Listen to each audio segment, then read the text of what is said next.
You just reach a point in your process, there's kind of a longer or shorter path. It's all okay. It's how conscious do you want to be and whether or not you want to be a player. As you move through the ascension process, something's going to happen when you leave this planetary processing school. Where are you going to go? What are you going to move into? What's your chosen learning going to be? If you've just taken the absolute longest period of time that you can take to integrate the learning, integrate the lessons, you've chosen to not really take responsibility for your own growth. If you've not really wanted to get super conscious about what's going on and understand the plan of creation and play an active role within it by taking on responsibility for some part of the Creator's plan here, then you're going to be one of the many ascension graduates from this galaxy who are just more or less processed through the system and then allocated whatever roles are available. And no role's better or worse than another, but some are more interesting than others. There's whole planets, whole systems, whole hierarchies in this galaxy where all they do is count things. They're like librarians. They keep records and they count things, and that's nice and safe, and some of you might really think that that's fantastic. I get bored really easy and I like a challenge. I love something new all the time. So my way, my path is really about saying, okay, if you want to become a player, if you want to become conscious, if you want to know what's going on, then there's a way to do that. You can put your hand up and you can say, Mother, Father, God, here I am, I'm open, I'm receptive, and we've talked a lot about this weekend, receiving.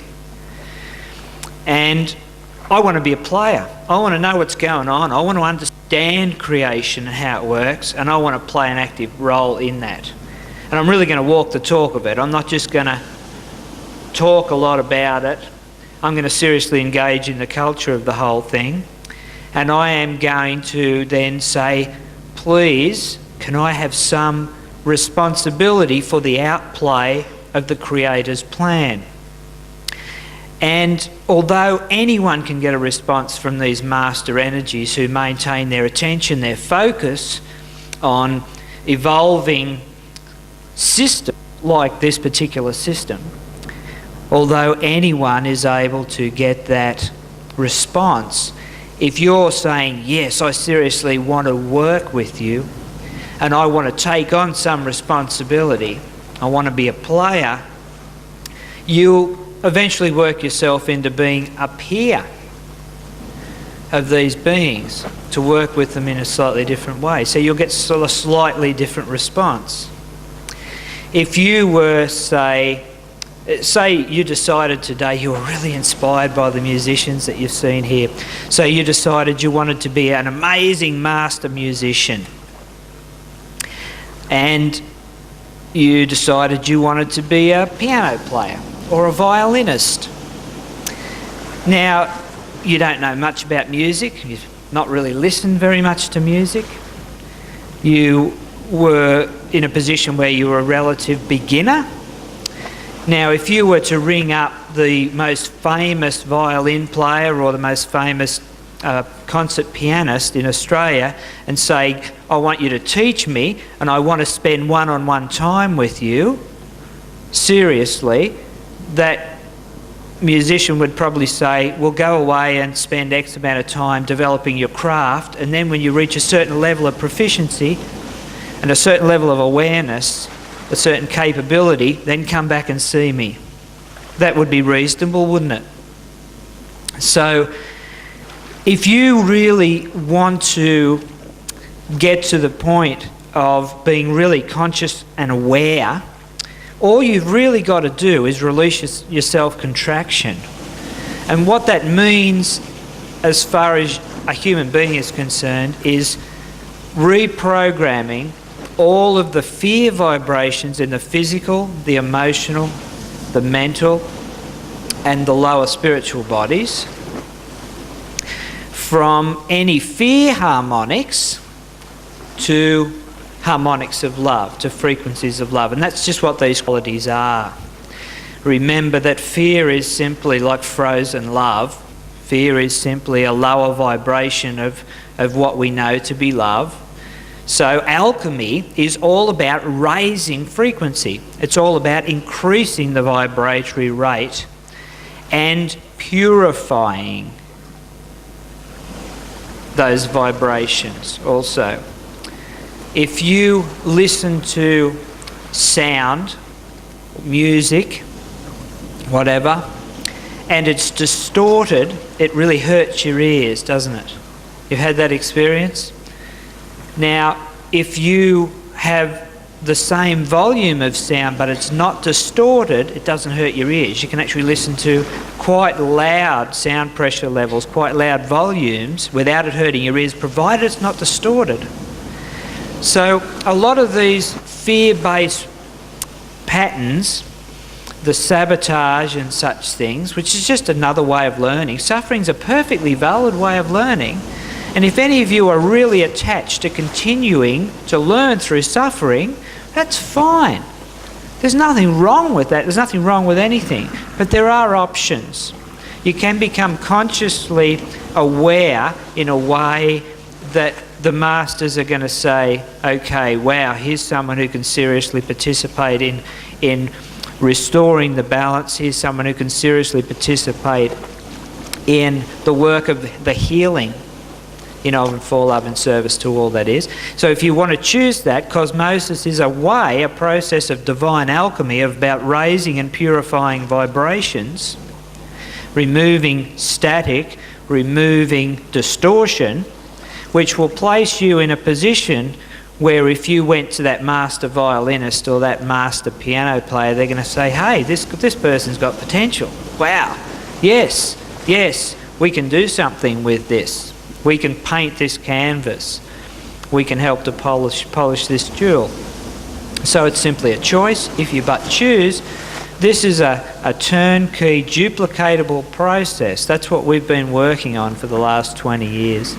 A turnkey, duplicatable process that works with the Aquarian energies, that works with the new syllabus, like harmonic concordance is really the start of a new year. It's almost like going to high school. So these 60 frequencies, gratitude and compassion and isness and oneness and unconditional love and a whole lot of other frequencies. There's an enormous amount of information about this on the Cosmosis website. You can find out more information about that. The CDs contain all of these frequency harmonics in a way which cause you to respond and begin to enjoy the alternative. Have you ever had an experience where you got to the point where some experience in your life caused you to have a carrot dangled in front of you? As attached as you might have been to being a victim or being in a space of procrastination, of not achieving, you were actually quite enjoying that, but something that you experienced caused you to realise how good the alternative could be. And you realised that the alternative was mutually exclusive to the current state. You couldn't stay stuck and you couldn't keep engaging in the culture of fear that you were, whether it be an addiction or a destructive relationship or something. You had to fundamentally change, fundamentally alter the culture that you engaged in your day-to-day living in order to permanently have that new in your life of some kind. It's a fairly common experience on the path. And with that, you have somehow been able to muster the will that you did not previously have. The will to reprogram the subconscious to move beyond the existing state of self-imposed limitation and condition. Now, we've all had those experiences. The process of growing up through childhood, through adolescence, involves many such experiences. As much as we are attached to being quite dependent, to having things done for us, and we might resent as a teenager having all these choices made for us. We like the fact that we don't have responsibility.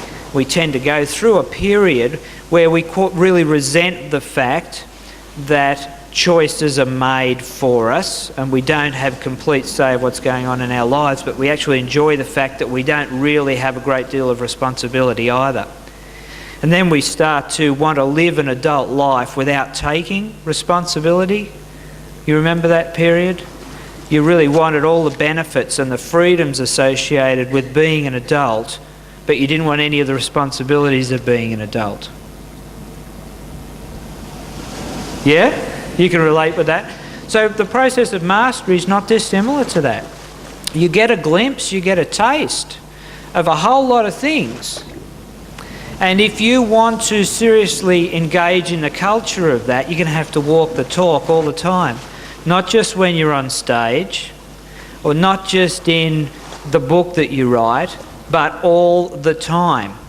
Because if you're talking the talk of love, but engaging in a culture of fear in your day-to-day living, which means having reactions, which means being a victim, which means blaming other people for stuff that goes on, then you're a hypocrite, pure and simple. And if you don't acknowledge that, then you're essentially, in a lot of ways, part of the problem. So what we really need to do is just be really honest with ourselves, warts and all, like the processes that have been talked about.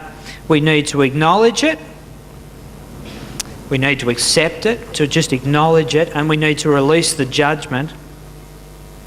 And then we need to overcome the inertia, the human inertia that gets built up, associated with habits and even instinctual patterns and genetic programming and spiritual beliefs, dogmas and creeds, vows which we've taken in other lifetimes, which we thought were in concrete. Who in this lifetime, just seriously give me an indication, who in this lifetime has decided that the teaching or the way or the teacher or whatever that they were adhering to on the spiritual path was the only way? Who can relate to that? Most of you. And that was something which you had to adhere to in a really rigid way, in a really judgmental, self-righteous way in actual fact, in order for you to progress. Now imagine how many times you've done that in different lifetimes. Imagine how many times you've done that. An enormous amount. An enormous amount. All these sorts of things, those sorts of vows which are set in motion, create an enormous amount of inertia. And that's a lot of that feeling of swimming up against the current all the time is actually really based on that experience. So what do we have to do? We have to realise that change is necessary and then do something about the change. Don't we? That's been our experience. And often the realisation about the change is not so difficult. It's the change bit which is really difficult. Yes? So it's certainly been my experience in some number of lifetimes on this planet. So, hence looking at a turnkey duplicatable process such as Cosmosis, which repatterns the entire spectrum of human experience in a slightly different way. Instead of producing realisation, which then often does not seriously translate into behaviour change, it doesn't fundamentally often alter the culture of your day-to-day living. What Cosmosis does is reintroduce in potentised form the pure high-frequency vibrations into the cells themselves, into the etheric body, into the emotional body, into the mental body and the lower spiritual bodies. It just does it all for you and you don't have to worry about your growth. No. No. Evolution doesn't work like that. Anyone tells you that that's the case is full of shit. Right? You can't read a book and think about changing and change. That stuff doesn't work. It's hard work. You've got to work on every level, remove the old programming on every level, recode the programming on every level to get long-term behaviour change. You really do. And we've all tried the quick stuff and it doesn't work. We know it doesn't work. So what this does is introduce those. So it's like dangling a carrot on every level of our being. We get a sense, we get a taste for what our experience is going to be if we overcome that inertia. Right? And that's a strong encouragement. It assists us to move forward and it assists us to remain committed to the ongoing process. Channeling's a funny thing, you know. Other than people say when they listen to me work with different beings and group memory complexes that all they really can detect is subtle tonal inflection changes. When I first started to channel a lot of these beings, particularly Argotzi, my voice changed and I used to talk in Old English and gee whiz, it was pretty hard on my body and I used to discourse for an hour and I'd say, what did he say? And people would say, I've got no idea, but gee, it was entertaining and theatrical. So I spent a long time developing the ability to co-create with these beings without a lot of the theatrics. It's just a choice of mine because I really want you to focus on the message, not the messenger or the perceived messenger. I'm quite honestly not a fan of consciously trying to work with the Merkaba, right? If you are 100% clear psychologically, work with your Merkaba, right? Now, if you looked at the prospect of some other being that wasn't totally always in love in every moment, each and every moment, would you want that being accessing system levels of your operating system? Would you feel that that was a good idea? Probably not. So are you 100% totally in love in each and every moment, totally attuned to plan and purpose on the cosmic level, universal level, galactic level, solar level, planetary level? You got all that stuff sort of sorted out in your day-to-day living? If you haven't, I wouldn't be mucking around with parameters in your operating system. That's just me. I'm an engineer. I'd let the God self within you do that, right? So the whole idea is that, like it's been spoken about this weekend, the God self, the God within, knows what your plan is, what your purpose is, what your puzzle piece is, knows the perfect ideal actualization of your energy, your individual unique expression of God. So if we can introduce, really we're looking at two things here, clarity and purity. Clarity, to be clear, allows your channel to be clear, which allows the God within you to radiate and operate in your life in a way which is not contaminated or limited or conditioned by fear. That's what clarity is about, psychological clarity. That's what most light workers don't have. They don't walk the talk of clarity. You can have God purity. You can have an enormous amount of purity at heart level and wanting to serve and a whole lot of things, but still be very unclear psychologically. So the process really involves the development of God purity and psychological clarity. And the presenters that you've experienced this weekend are all individuals, and they all possess a certain amount of God purity and a certain amount of clarity. Some more than others, some more God purity, some more clarity. It's rare to find someone who's very high with God purity and very high with clarity. But if you want to be a player, you've got to be both. Pure of motive, egoless, in of and for love, in service to all, that is. The upstairs development, of course, is very, very, very important. However, what also is very important is that all of the channels are clear so that that light may flow into the earth plane, because that's where the problems are. The problems aren't upstairs, the problems are here. So to bring the light here, we need to get those channels really clear. Cosmosis addresses both of these. It addresses the God purity aspect, and so restoring purity of vibration, removing static interference and distortion.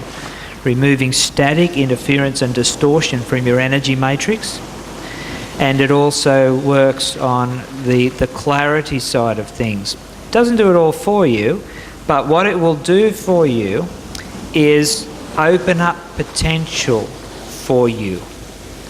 It creates a potential for you on every level of your humanness for you to actualize the God within you without the need for an intermediary from between yourself and God, without the need for a guru in the conventional sense. And it will kind of radiate you from the inside out. It actually starts the cells and the structures in the aura radiating these frequencies internally. So it starts like cooking you from the inside out with Christ frequencies. All this talk you've heard about and stuff on the internet about the upgrading of the matrix of our beloved Earth, there are actually beings that are doing that. That's their chosen learning. That's the job that they've moved into. If you become a player and you become really conscious, that's the sort of work that you could be involved in. You could be a librarian, or you could be something much different. And the choices that you make now are going to open the possibilities for what happens when you leave this planet. So, in a sense, as part of your ascension process here, the choices that you're making now are aligning you with your ascension progression, the way that you're going to be, the direction you're going to be moving in. So Cosmosis, there are periods in evolution where they call these testing times, like Pisces. I don't see it as judgment from God or anything like that. There's actually a very easy to understand engineering style explanation to all of these polarized experiences. In order for an energy to demonstrate proficiency, whether or not it's a human being or a planet or a whatever that's ready to move on, you need to demonstrate a certain amount of proficiency. And these polarized ages are programmed by the Elohim into these creational matrices so that it's like the energy almost that drives Sod's law or Murphy's law. You know, if something can go wrong, it will go wrong at the worst possible time. So we enter into these phases so that if there is a glitch, if there is an imbalance, then it's going to be exaggerated by that particular period. And Pisces was, this age we've just come out of, was such a time. Unresolved issues which are buried, that which is deeply denied. And remember, you deny that which you judge. That which you judge is that which you most deny in yourself. You think of a judgment that you've made today. Can you start playing, Pete? We're actually starting to work with the Cosmosis patterning now. So if you think of a judgment you had today, you think of a judgment that you had today, and you bring that back to yourself. Instead of projecting that outside of yourself and experiencing that as being outside of yourself, how really courageous can you be? Can you say, okay, that's really about me and it's got nothing to do with anyone else? It's actually about me. What I'm judging What I'm judging right now is what's denied in me. Nothing's good or bad. All there is energy that's displaced on the space-time continuum. You get attached to something. You experience something. You judge it. And then what you do is you take it out of that particular linear moment and drag it into the next moment. Now, each moment is perfectly balanced. That's the way the Creator's made it, perfectly balanced. But if I take part of a moment and move it into the next moment, I've got too much of something in the next moment and I've got a deficiency in the previous moment. So not only do I have an imbalanced new now moment, the previous now moment has been imbalanced. So this is why we say what you've got to do is just freely, unconditionally accept everything that's occurring right here, right now, without judgment, in, of and for love, in service to all that is. If you don't do that, what's going to occur is you're going to become attached, you're going to judge, and you're going to drag with you energy from moment to moment to moment to moment and create massive imbalance. So if you can imagine that, how many judgments perhaps you've had today or this week, and every time you do that, you pick up some energy, you take it out of the creational matrix, and you say, this bit of God now belongs to me, and I'm going to put it here. And then a little while later, you sort of lose interest. You know, we do that a lot, don't we? We get really interested in something, or an issue's huge, and then it's not huge anymore. So we've sort of dragged energy from this moment to this moment, and we fumed, and we take it from this moment to this moment to this moment, and then we lose interest in it. So we just leave it wherever we are at the time in that moment and forget about it and think it's fixed. It's not fixed. It's displaced. And the judgment is still there. The only one that can cause that energy to be released, to go back to where it's meant to be, is whoever moved it in the first place. That's what free will is. That's all free will is. The illusion of free will is great. A free will matrix, as far as the creator gods are concerned, the Elohim, is simply a creational matrix which allows the individual entities which are operating within it to move energy around as they please. That's all free will means. And the great cosmic law, the great universal law is, if you make a mess, you clean it up. So you move energy, then you have to ultimately ensure that it's put back. It's like a game. And the more you approach it like that, the more fun you're going to have, and the more you are not going to be caught up in this experience of suffering or being a victim. So what Cosmosis will do within you is not just bring your issues up, because we've had experiences where we've had a session or something with someone and all these issues have been stuck in our face, but we've had no idea of what to do with it or how to do anything about it. So what the Cosmosis experience does is unlocks that which is deeply denied. And it will start with whatever is deeply denied that is able to be coped with. Whatever is able to be coped with.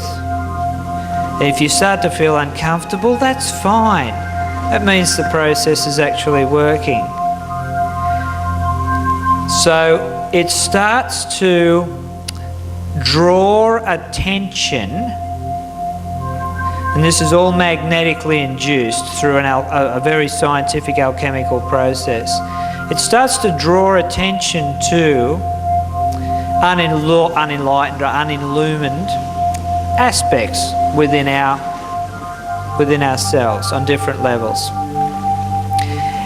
And because there's a will component, a divinity component, not only does it draw a psychological awareness to what's actually occurring as far as what's holding us back from being love in each and every moment, what it actually does is jointly focus psychological awareness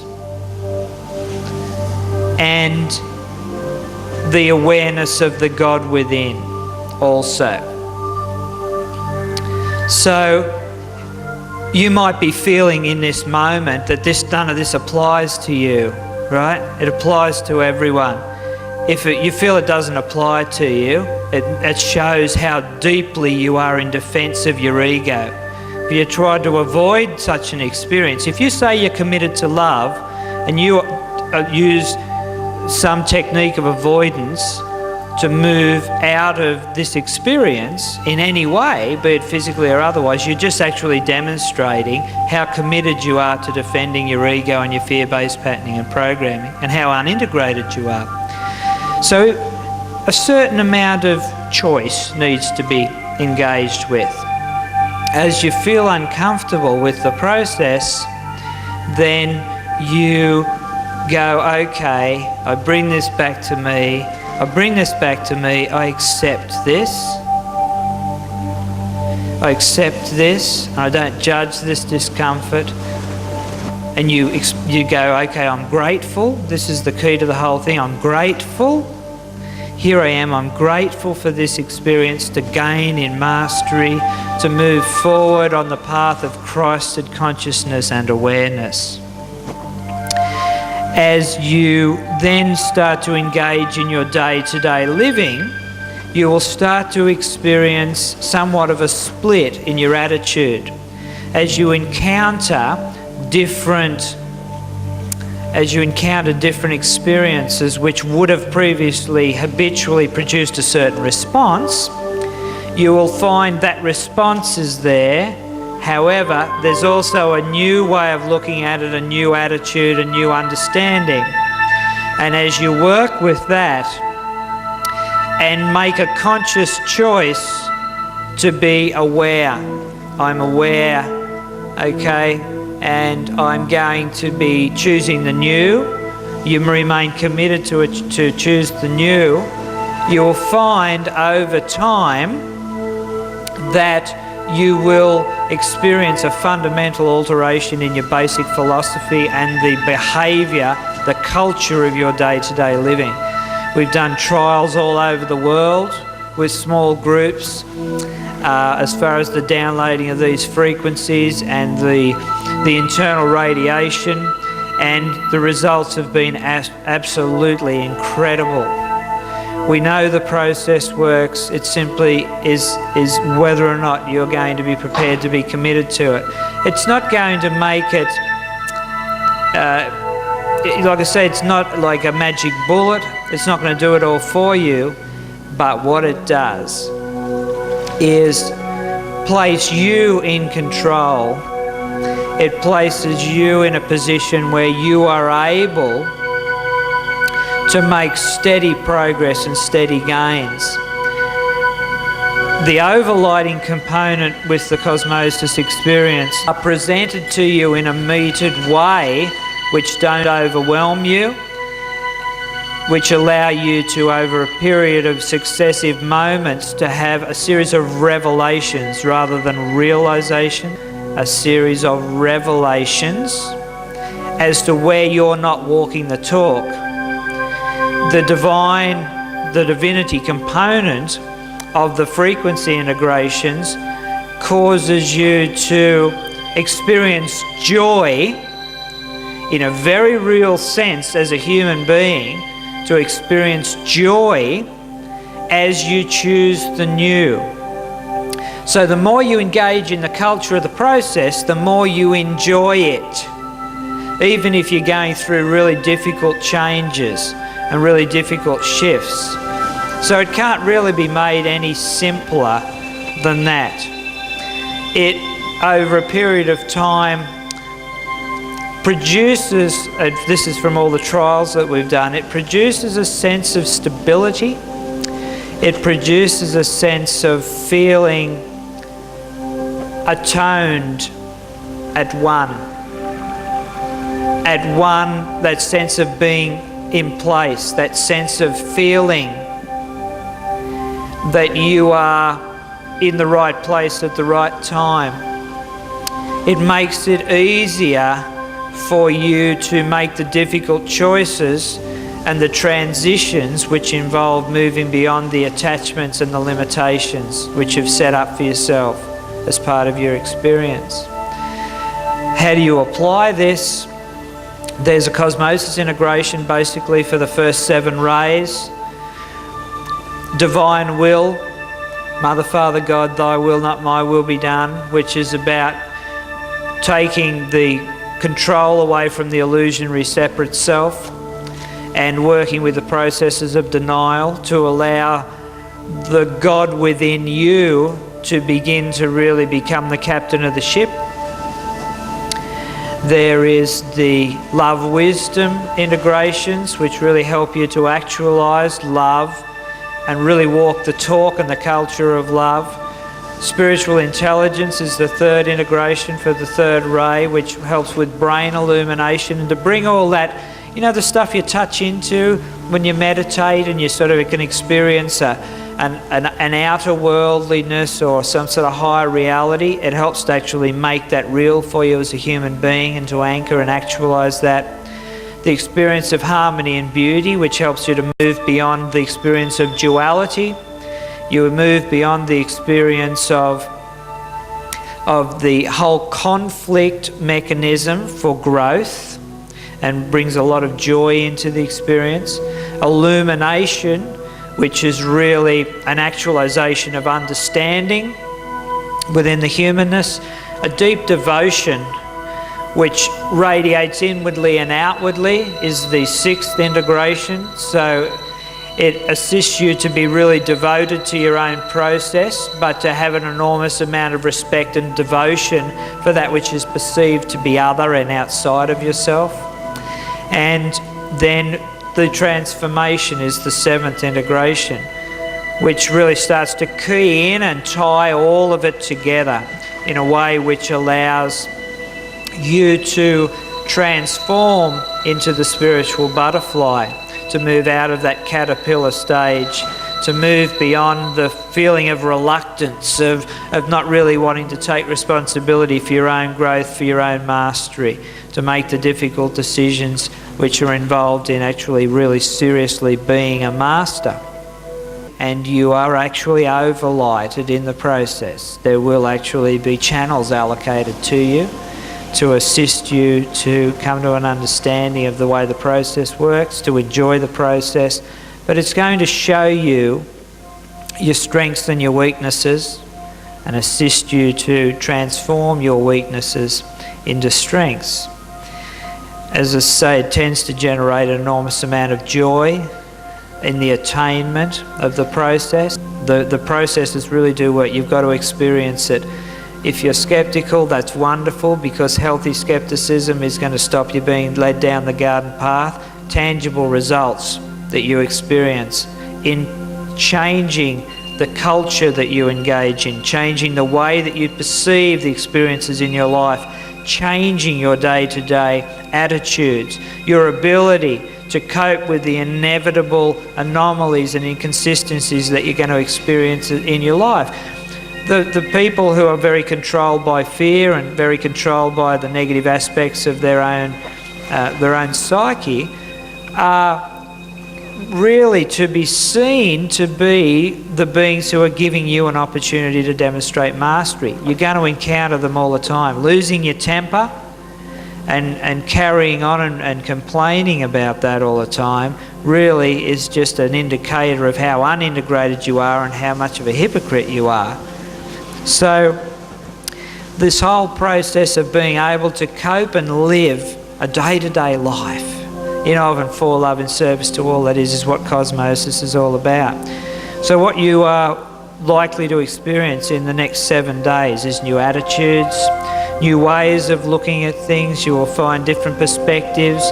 Where you've been really rigidly adhering to your own point of view, you'll find empathy developing. You'll find yourself experiencing the other person's point of view, which greatly enhances the ability to release the judgment.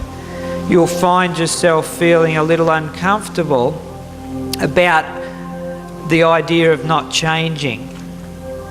You know how you sort of feel uncomfortable about the idea of changing a lot of the time? as you work with the Cosmosis integrations, you'll start to feel that discomfort at the idea, at the prospect of not changing. And as you do that, you'll find that that momentum starts to build, and you start to get excited about the possibility of developing an insight, an understanding into the foolish, weak things which you're choosing to allow you to hold yourself back. The proof of it is in the experiencing of it. If you use the elixir for 28 days and you maintain that commitment of growth and choosing the new, that's the key. It's about choosing the new, it's about choosing the new, anchoring these frequencies and distributing them into the Akashic records here, so that people are then able to choose the new. Because it's just the old stuff. Then people go, wow, what am I going to do? And they just pluck from the Akasha the old stuff. So as we do this new programming, we're actually imprinting into the Akasha new ways of being, new ways of doing things, new ways of choosing, new ideas, new wonders, in, of and for love, in service to all that is. So you remain focused on and committed to choosing the new. And what the new is just being more in your mastery and more in Christ consciousness all the time. Who am I about? What's my purpose? What am I here for? To be more about Christ consciousness every day.